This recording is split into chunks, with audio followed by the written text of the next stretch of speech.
शराब की बिक्री को लेकर के इस वक्त बड़ी खबर उत्तर प्रदेश में अब ऑनलाइन शराब नहीं मिलेगी। जी हां, ये इस वक्त की ताजा अपडेट। अभी तक जो सुविधा थी उत्तर प्रदेश के अंदर ऑनलाइन शराब खरीदारी की, अब उस सुविधा को खत्म कर दिया गया है।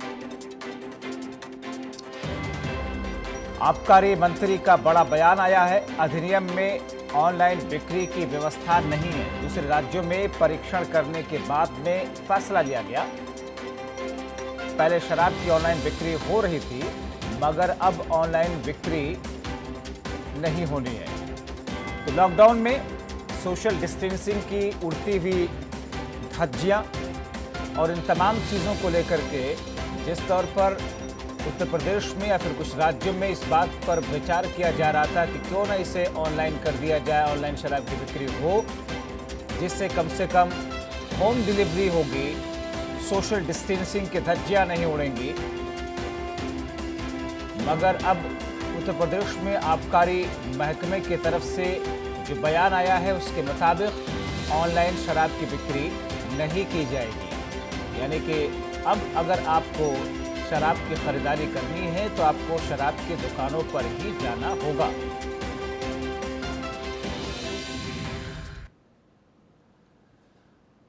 दरअसल इसके पीछे वजह बताई जा रही है कि आबकारी अधिनियम जो है, उस अधिनियम में ऑनलाइन शराब बिक्री का कोई प्रावधान नहीं है, इसलिए ऐसा नहीं हो सकता है।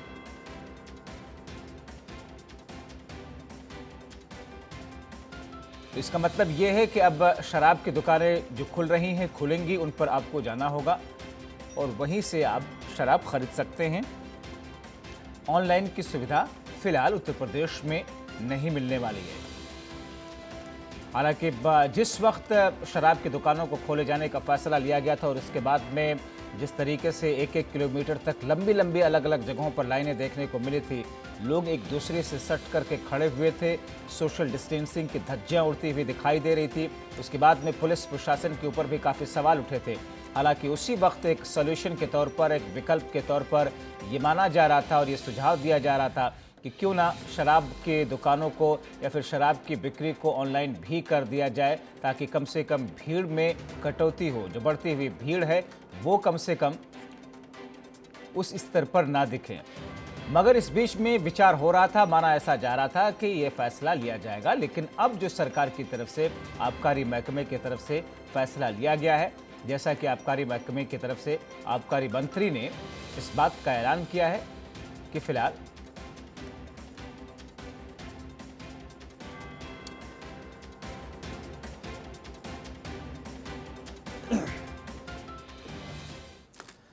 और इसी खबर पर हमारे साथ में उत्तर प्रदेश के आबकारी मंत्री राम नरेश जी फोन लाइन सीधे जुड़ रहे हैं। राम नरेश अग्निहोत्री जी, स्वागत है आपका ऑनलाइन टीवी पर। अब जनता तो इंतजार कर रही थी कि ऑनलाइन शराब की बिक्री हो जाएगी, कुछ आसानी होगी, लाइनों में नहीं लगना पड़ेगा, घर पर डिलीवरी हो जाएगी, मगर आपने वो रास्ता तो बंद कर दिया।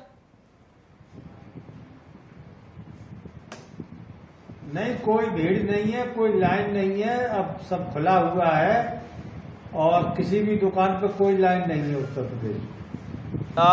मंत्री जी, इसके पीछे आखिर वजह क्या माना जाए? जैसे दूसरी चीजों की ऑनलाइन बिक्री होती है, अगर शराब की भी ऑनलाइन बिक्री होती तो इससे किस किस्म के नुकसान थे या अड़चने क्या आ रही थी? नहीं, नुकसान और फायदे की बात नहीं है जी। बात इसकी है कि कोई असुविधा नहीं हो रही है, जो चाह रहे हैं उनको मिल रही है, कोई भीड़ नहीं है, कोई लाइन नहीं है। जी, तो क्या यह माना जाए कि आबकारी अधिनियम के तहत चूंकि ऑनलाइन बिक्री का प्रावधान नहीं है, इसलिए आप लोगों ने यह फैसला नहीं लिया, या आगे आने वाले वक्त में लिया जा सकता है? नहीं, अभी तक कोई प्रस्ताव इस प्रकार का नहीं है। जी, तो फिर आप क्या कहना चाहेंगे उत्तर प्रदेश की जनता से? जी बताइए। आप अग्निहोत्री साहब, उत्तर प्रदेश की जनता से आप क्या कहना चाहेंगे? यही कहना चाहेंगे जी। उत्तर प्रदेश की जनता से ये मैं कहना चाहता हूं कि शराब पीना स्वास्थ्य के लिए हानिकारक है, इससे बचें।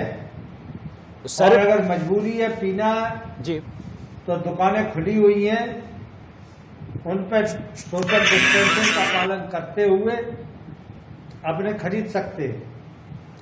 अब बिल्कुल सर, आपकी बात बिल्कुल ठीक है, लेकिन ये क्या हमारा दोहरा मापदंड नहीं है? एक तरफ हम शराब को हानिकारक बता रहे हैं, दूसरी तरफ सबसे बड़ा राजस्व उसी से आता है हमारे पास में।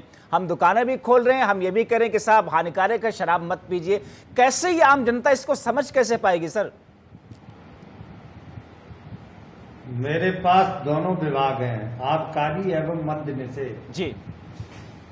आबकारी के साथ साथ मद्य निषेध भी है जी। इसलिए बुराइयों से समाज को बचाना भी हमारी जिम्मेदारी है।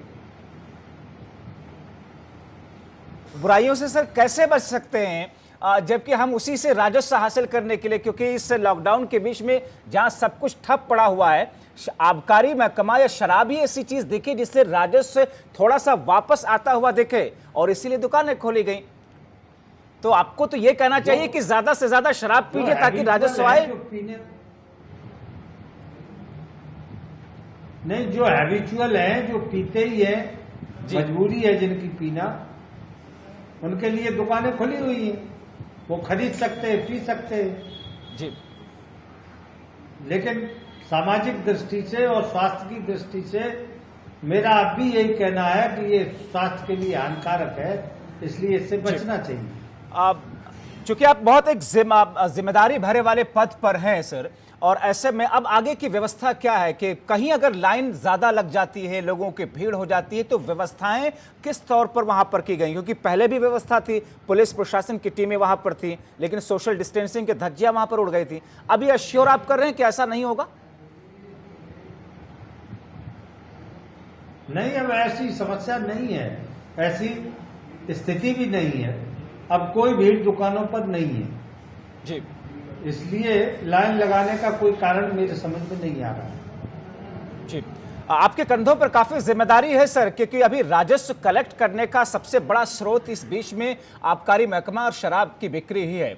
क्या कोई आंकड़ा अब तक आ सका सर, कितनी शराब की बिक्री हुई होगी, राजस्व कितना कलेक्ट हो रहा होगा, और अगले 2 हफ्तों में या 1 महीने के भीतर भीतर कितना राजस्व का कलेक्शन हो पाएगा? इससे व्यवस्था कितनी सुधर सकेगी? लगभग 100 करोड़ रुपया प्रतिदिन ये राजस्व आबकारी से आता है जी, और उसमें थोड़ी बहुत जो रेट बढ़े हैं उससे बढ़ोतरी होगी। लगभग 2300 करोड़ रुपया साल में, इससे हमको और अधिक मिलेगा जी। यानी कि आंकड़ा पहले जो राजस्व आ रहा था उससे करीब 2500 करोड़ रुपए अधिक राजस्व के तौर पर आएंगे अगर 1 साल तक ऐसे रहा तो। जी। रामनरेश अग्निहोत्री जी, एक बड़ी समस्या है जहरीली शराब में, या फिर वो शराब जो अवैध तरीके से बनाई जाती है, जनता उसे पीती है, खासतौर पर एक वर्ग जो कि सस्ती शराब खरीदता है। हमेशा से शिकायतें आती रही, इस बीच में माना ऐसा जा रहा है, कई जगहों से ऐसी खबरें आई हैं, उसके लिए क्या अलग से कोई विशेष प्रावधान आपने किया है ताकि ऐसी किसी जगह पर ऐसी कोई खबर ना आ सके, लोगों की जिंदगियों से खिलवाड़ ना हो सके? उसके लिए हमारा विभाग है, इन्फोर्समेंट का काम किया जाता है, पुलिस प्रशासन है, जिला प्रशासन है, जो जहरीली शराब रोकने के लिए छापे भी मारते हैं, अभियान चलाते हैं और उसको हर हालत में रोका जाए, इसके कड़े निर्देश माननीय मुख्यमंत्री जी ने दिए। जी, रामनरेश अग्निहोत्री जी, R9 टीवी पर आप इस वक्त हैं, आपको प्रदेश से लेकर देश और विदेशों में लोग देख रहे हैं और सुन रहे हैं। क्या अपील करना चाहेंगे एक आबकारी मंत्री होने के नाते? मैं यही अपील करना चाहता हूं प्रदेशवासियों से, देशवासियों से कि ये वैश्विक महामारी जो फैली हुई है बड़ी खतरनाक है, इससे बचने की जरूरत है, लॉकडाउन का पालन करने की जरूरत है, सोशल डिस्टेंसिंग का पालन करने की जरूरत है और कुल मिलाकर अपनी रक्षा स्वयं करनी है इस कोरोना जैसी बीमारी से।